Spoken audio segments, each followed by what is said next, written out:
What's up, guys? I'm back, and today I want to talk about exercise and my journey with making that an active part of my lifestyle. I've been on this journey for about 9 years now, and it was not the easiest, which is why I wanted to share just the tips and tricks that I learned over time, so hopefully it becomes a bit easier for you. When I first started exercising ever, I followed a program and I signed up for the gym. My boyfriend joined me because he was like, I'm going to support you through this so that it's easier for you. And we'd wake up early, get to the gym for I think it was around 4 or 5 a.m. So I'm in the gym.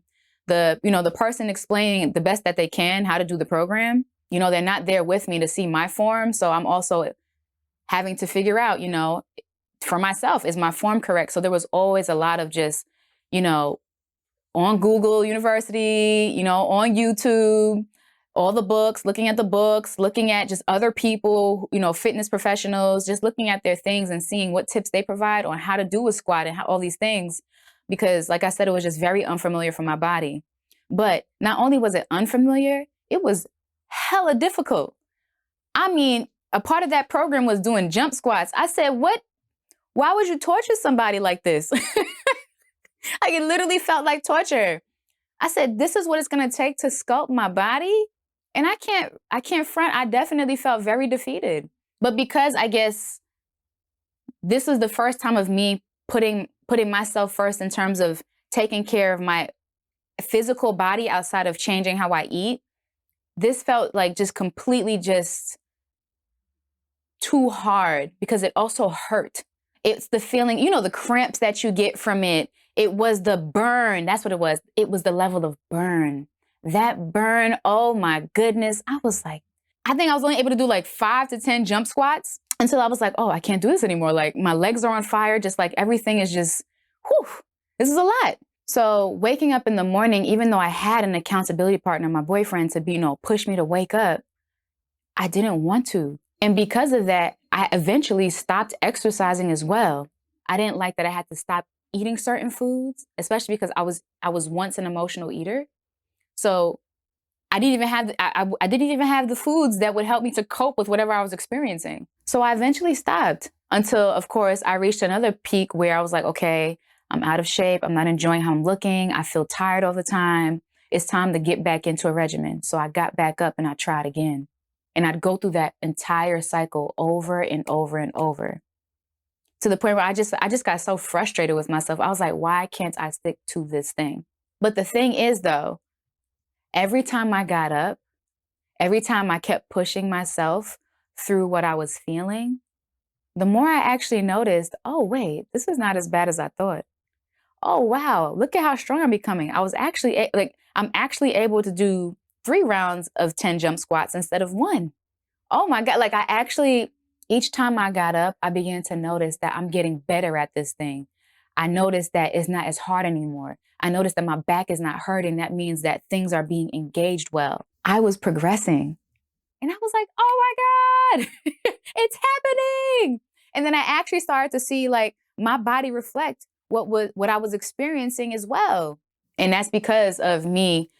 Every time I got back down, got back up. What I wish somebody would have told me, to not let how I feel about something, especially if it's if I feel negatively about a thing, to not let those feelings affect something that I know is good for me. How I feel in regards to it not being easy, I had to overcome that in order for me to get to the next level of how I wanted to look and feel. Pushing aside the emotions that would make me be mediocre in terms of my health and wellness, and stepping into the part of me that knew this was for my highest good and that this is going to build me and make me stronger. And it did. I don't struggle with overeating. I don't struggle with emotional eating, binge eating. Even if I stop exercising for a bit, I can quickly jump back into a thing without any tears like before. I'm able to do exercises I never thought I would do in my life. So good things came from me putting aside how I felt about the difficulty of something and doing it anyway because I knew it would be beneficial to me. So that is the thing that I wanted to share in terms of something like I mentioned, I wish somebody would have shared with me. That's it for today. Share with a friend who you feel like this would be beneficial to. check out my website, soulcallcash.com. On my website, I offer custom meditations, custom affirmations, custom song phrases. And this was really special to me to offer because I understand the journey of knowing where you are and knowing where you want to be, and the difficulties in being able to just keep that vision of your future at the forefront. But what has been helpful for me has been having, really awesome conversations like this. Um, it has been the meditations to help me to keep that vision in my forefront. It's been the affirmations to remind me that I can do this, I can handle this. It's okay that it feels difficult, but it gets better. And it's been me having those song phrases. Like, I can't front, sometimes I would sing to myself. I'd have like a mantra, like, everything's working out for me. And I just sing that to myself sometimes. And eventually, here I am today being able to offer things like that where I make you custom song phrases that you can sing along with too. So in those moments where you need a little extra push, you'll remember that song and start singing it and be able to be like, oh, I got this, and keep moving forward anyway. So, all right, check out my website. And yeah, if you have any comments or questions, leave them below, and I'll talk to you next time. Bye.